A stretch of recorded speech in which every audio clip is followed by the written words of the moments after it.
सोनाली आणि समीरचे लग्न मोठ्या थाटामाटात झाले होते. दोघेही सुशिक्षित, समजूतदार आणि स्वभावाने शांत होते. लग्नाच्या गडबडीत त्यांना एकमेकांशी नीट बोलायलाही वेळ मिळाला नव्हता. त्यामुळे हनीमूनची दोघेही आतुरतेने वाट पाहत होते. लग्नानंतर 3 दिवसांनी ते महाबळेश्वरला जाण्यासाठी निघाले.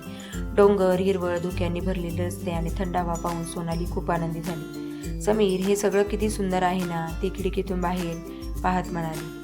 हो, पण त्या सगळ्यांपेक्षा सुंदर तू दिसतेस, समीर हसत म्हणाला. सोनाली लाजली. तिच्या चेहऱ्यावर हसू उमटलं. पण एक अनपेक्षित घटना घडली.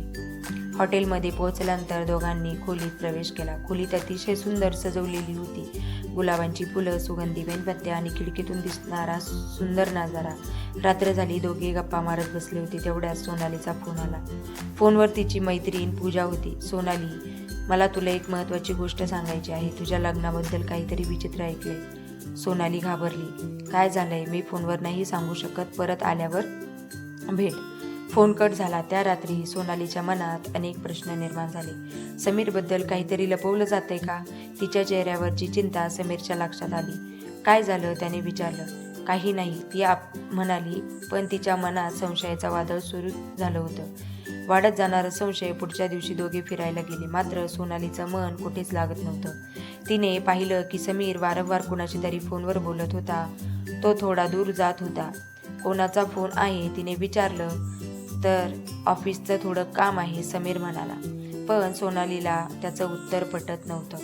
त्या रात्री तिने समीरला झोपल्यानंतर त्याचा फोन पाहण्याचा प्रयत्न केला.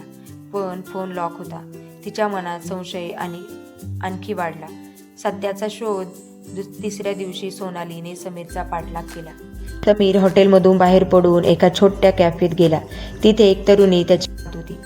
ते पाहून सोनालीच्या पायाखालची जमीन सरकली. म्हणजे माझा संशय खरा होता, ती मनात म्हणाली. दोघं बराच वेळ बोलत होते. सोनालीच्या डोळ्यात अश्रू आले. ती रडत हॉटेलमध्ये परतली. संध्याकाळी समीर खोलीत आला. सोनाली, आज तू दिवसभर कुठे होतीस? ते मला विचारण्याआधीच तू त्या मुलीला कोण होती हे सांग.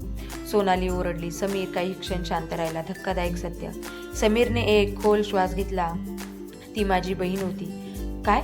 सोनाली आश्चर्याने म्हणाली. हो, माझी सावत्र बहीण. आमच्या कुटुंबात काही जुने वाद होते, त्यामुळे लग्नाला ती आली नव्हती. मी तिला भेटायला गेलो होतो. समीरने मोबाईलमधील फोटो दाखवले. त्यात तो आणि ती मुलगी त्यांच्या आईसोबत होते. सोनालीला स्वतःची चूक समजली.